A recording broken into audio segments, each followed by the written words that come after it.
Hi,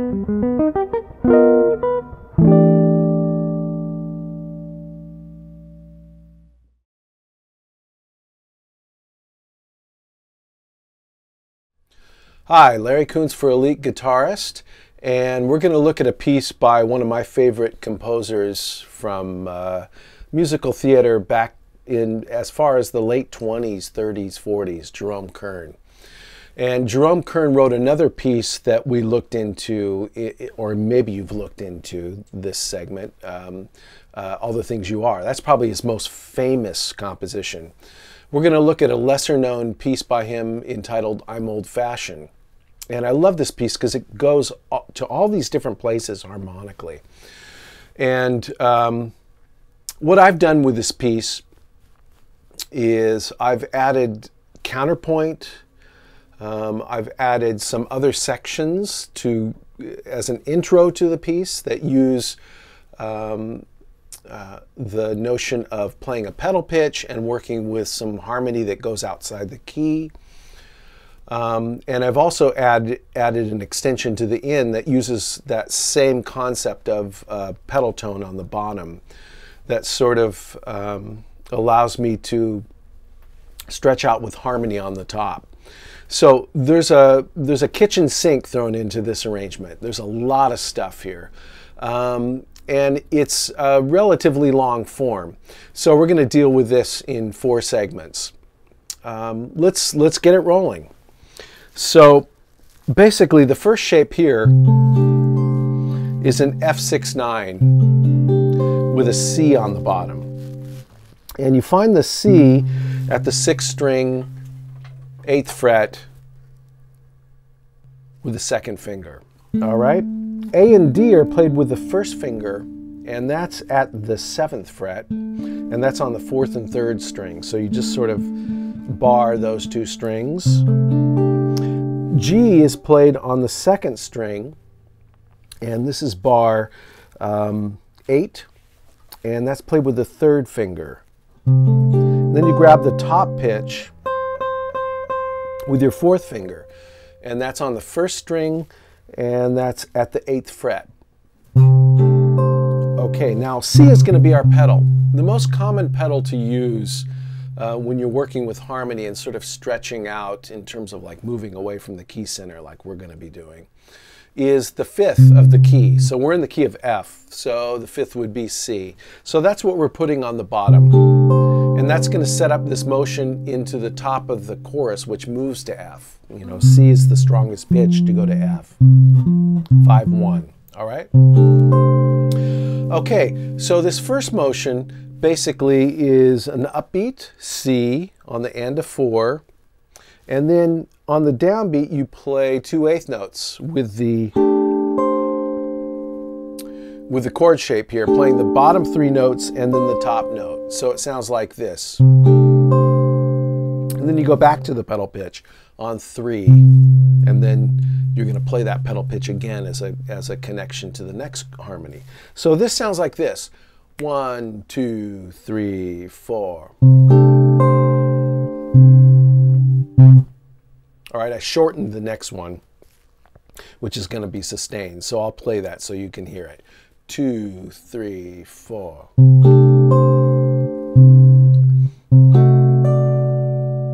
All right, so this next chord here is a way of going to the 2 chord, G minor. And it's the 5 of the 2 chord, D7 flat 9. So I'm putting that on top of the pedal, right? So it's a D7 flat 9 on top of a C, all right? A, C is played with the 2nd finger. We're already on that note from the previous chord. Now you're going to bar the 7th fret, and A is playing, A is being played by the 1st finger at the 7th fret on the 4th string. E flat is being played with the 2nd finger at the 8th fret on the 3rd string. F sharp is being played with that 1st finger as a bar at the 7th fret, 2nd string. D is being played at the 10th fret on the 1st string with the 4th finger. All right? So same rhythmic scheme as the previous bar. Upbeat with a pedal pitch, downbeat with these 3 pitches and then the top string as the upbeat. All right, so this sounds like this. 1, 2, 3, 4. Then you go back to the pedal again, right? So we have this.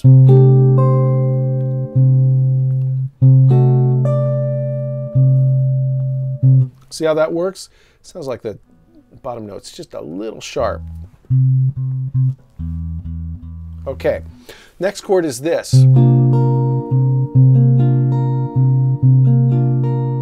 And that's a G minor chord over a C bass pedal pitch.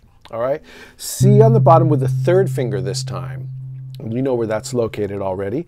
B flat is on the 8th fret with the 4th finger at the 4th string.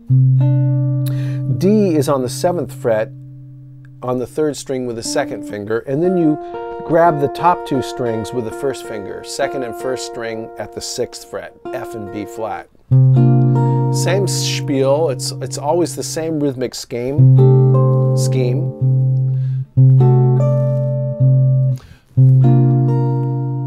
Same rhythm, right? Next chord is like a C7 with a lot of alterations to pull back to the F, although we're gonna make a little bit of a surprise instead of going back to the F. But this kind of is meant to pull back to the F. So I'm calling this C7 sharp 9 sharp 5. Okay, so now we're gonna bar the 8th fret, and so with your first fingers is grabbing that C on the bottom on the 6th string. It's also grabbing the B flat, which is on the 4th string at that same fret, and E flat on the 3rd string on that same fret, and A flat is found on the 9th fret on the 2nd string. You play that with your 2nd finger, and then on the top string it's part of the bar at the 8th fret, right? You're grabbing that top C on the E string. Same rhythm. Okay, so that first 4 bars, it's always the same rhythm. 1, 2, 3, 4. So here it is from the top.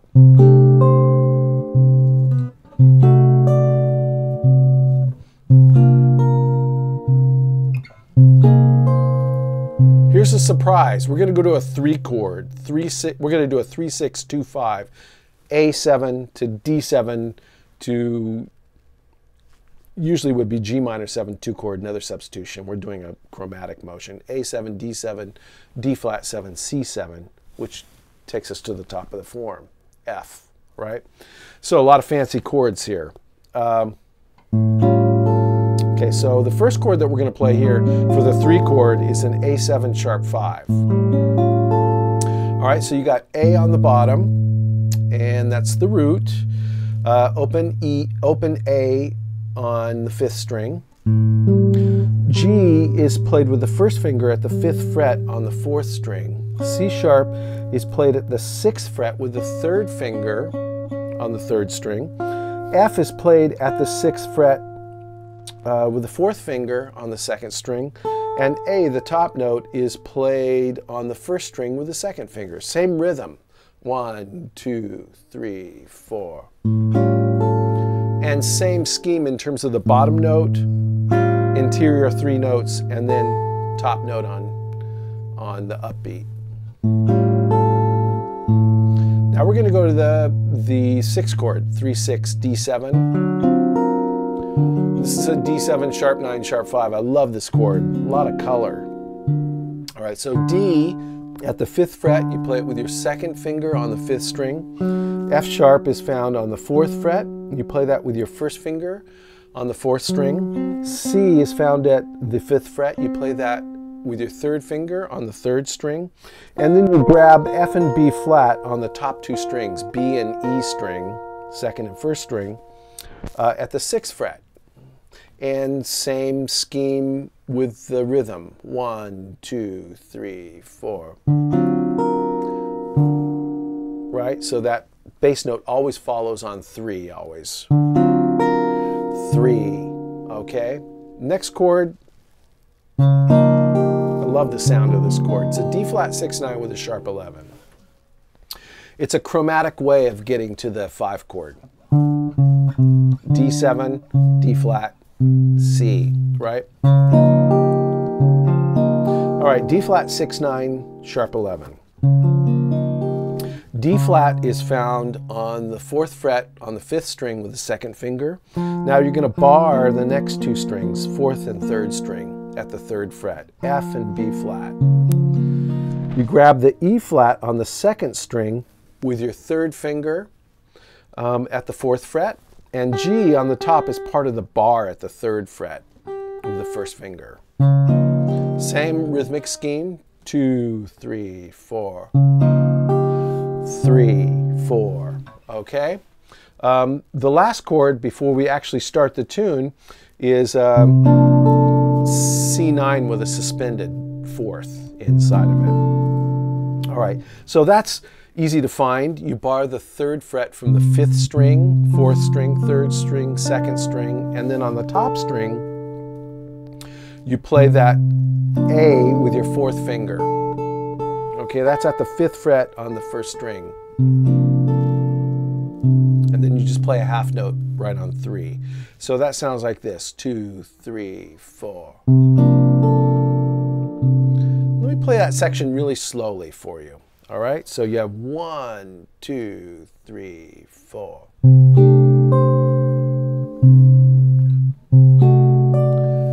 3, 4. 3, 4. 3, 4.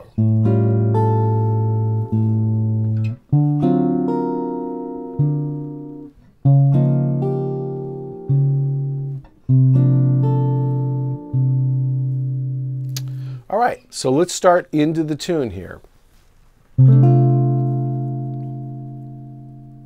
Actually, you know what? Let's save that for the next segment. The next segment I'll deal with the tune, because then you have, it's a nice way of separating the intro from the tune. All right, so I'll see you in the next segment.